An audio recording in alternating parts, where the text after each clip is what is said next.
What is going on, YouTube? This is Jim back with another quick video, and today I am really excited to talk to you guys about the Elder Scrolls Blades. Now, this was announced during E3 last year, and I think a lot of us were expecting Skyrim to be ported to a phone, and honestly, that's a really large undertaking, just because Skyrim is a very complex game. There's a lot of systems at play, but I have to give it to the guys at Bethesda. They did a wonderful job of porting over a very, very nice world inside of a mobile device. Now, this takes place after the Blades have been eradicated, if you guys recall.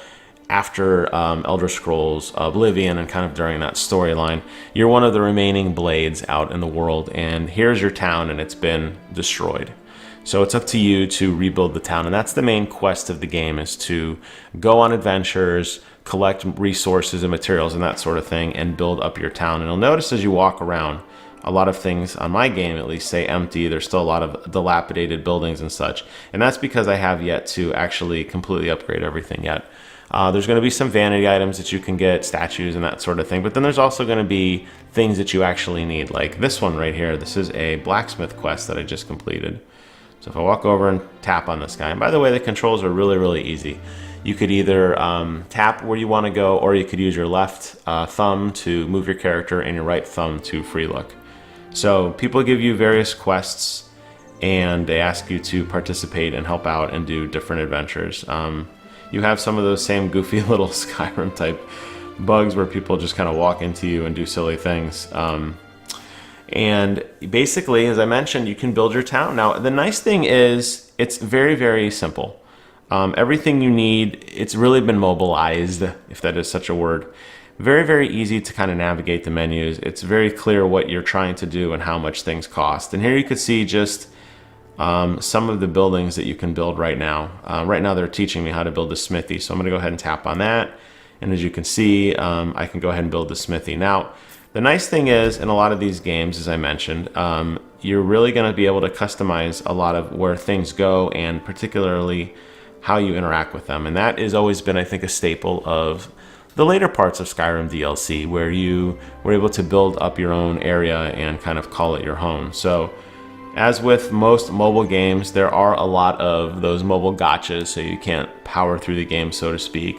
Certain things do take time, like opening chests or constructing buildings or things like that. But you could use gems, or you could just kind of wait and come back. I have found with me in particular, I'm not really interested in buying any gems.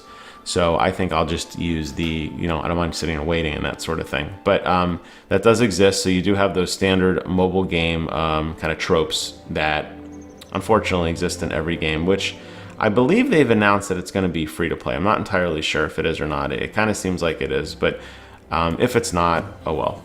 All right, so you can see I have built the building, and now the smithy is complete. And now with, I could talk to the smithy and begin crafting things. Now this guy's probably going to give me another quest, because that's kind of how this game works. They walk you through things, as typical games do. They give you these nice little tutorials, bite-sized content to kind of go through and take jobs and build up that sort of thing. And very typical as fashion of these games, after the level's complete, you clearly see the things that you've earned.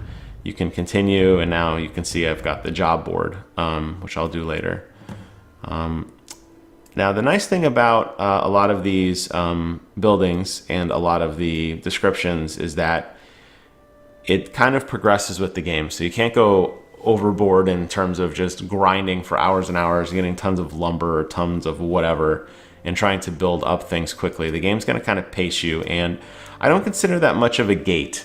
I consider that just kind of, it makes sense with kind of how the game is meant to be played, so you don't get lost. Because in a mobile game like this, I suspect a lot of people aren't going to be familiar with RPG mechanics, and this is really an RPG light. There's really a lot of hand holding here, so it's pretty simple in terms of how that works. And here, just looking at the smithy, you can see all the options that we have. If I wanted to craft things, you could see all the potential weapons that I could unlock, and you could see the materials that are listed there. Green checks indicates that I'm ready for them. A lot of these I don't have the level, or I'm not ready for these quite yet, but you could see there is a lot of progression there that applies to both your armor and your jewelry, which will be an item that you can wear. It looks like it's locked right now. I don't know if it's locked because I need to upgrade or if it's because I'm not that far in the game. So building the town and working up through the town, taking all these quests here and beginning to kind of build up your story is a big part of the game.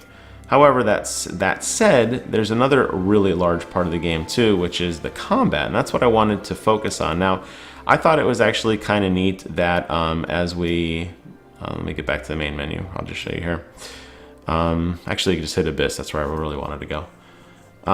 You can select the floors you want. Now, this is a never-ending dungeon. We'll go ahead and just start easy. We'll go ahead and start on floor number 1, just so you guys can get an idea of kind of how that works. And I'll show you a little bit of the combat now of this game. So what you have here is your traditional Elder Scrolls HUD. You have your health and you have your stamina, magicka, that sort of thing. I don't have any spells unlocked yet. I've just been playing as a red guard because I just like using a sword and board, but that's there if you want to. And you can select what I should have mentioned earlier on the character creation screen. Actually, while we're here, I think I could show you this briefly. You can actually select what you want to be, which is awesome. There's actually a lot of customization with your face and your head and your armor and or your body type and that sort of thing, which I really, really do like. And there's a character that will actually let you, if you want to at any time, change. So if you don't want to be somebody, you can just change to another character, which is kind of cool. It keeps your progression. So it's got that mobile experience of like, you're not locking in early on. And I think a lot of us played Elder Scrolls, any of the Elder Scrolls game, most likely Oblivion, Skyrim. You started off one character and you found a really cool weapon or you found a really cool spell and you're like, oh, but orcs don't use magic, or Brentons aren't really good swordsmen. So you kind of had to restart. And with this, you don't have to do that anymore, which is really, really nice. So on this particular mode, and most of the dungeons are similar, even on the quest dungeons, it's very, very easy to navigate. Sometimes you'll find little treasures in the corner, like materials, like ingots or gold or whatever. Everything else is just touchscreen, and you just find what you want. Now, I'm going to go up to this guy here and engage in combat. Now, how combat works is I have a shield on the left, and if I use my shield at the right time, I can actually block his attacks and it stuns him. To attack, I tap anywhere on the screen. Now, you'll see the meter filling up, and I let go when the meter's full. And that's what gives me my maximum amount of attack. And there also is, you'll see in the bottom right, I have an attack unlocked because I upgraded it, which gives me a little bit more damage, and it costs some of my stamina, which you do see refilling over time. And looting is very, very simple as well. You just tap. Now, unlike some of the Elder Scroll games, there are limitations on this. You can't move while you're attacking. It kind of locks you into this battle stance, and as a result, you're going to have a hard time doing stealth, which I don't even think honestly exists, or any kind of tactical, advantage. You think back to your days in Elder Scrolls and standing, like Oblivion or something, even with Skyrim, getting a bow and arrow and standing up on a perch and shooting enemies down afar, that sort of thing. Well, that's unfortunately not here. Combat's just going to be a simple one-on-one where you engage and fight people. And you're going to fight all slews of all types of people, every possible enemy and faction and everything you would remember from an Elder Scrolls game. They're all going to be in here to fight, and they're going to give you quests if you're not in the Abyss mode. And they've done a really good job of capturing the essence of what Elder Scrolls is, and I really, really do like it for that. So combat is simple. It's not too hard. The hardest thing I've seen yet, and not even really hard, but a little difficulty, is sometimes you'll come across some of the skeevers or some of the other like spiders or that sort of thing that actually back up and then charge you. So it actually matters when you swing your sword. Right now, if I just want to wildly spam attack, I can, because the enemy is at a distance equal to me, and I wonder if as you get harder, enemies are going to actually move back and forth, which will force you to kind of time your attacks a little bit.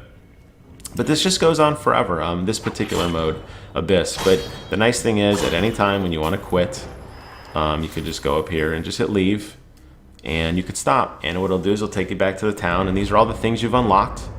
You get to keep these forever. You could take them back to your base. You could begin upgrading your character. You could begin upgrading your town, your weapons, that sort of thing. And you could take on those quests. You can go back into the town and take on some of those quests and, just go through the structured story, which is serviceable. I mean, it's simple, but it's serviceable.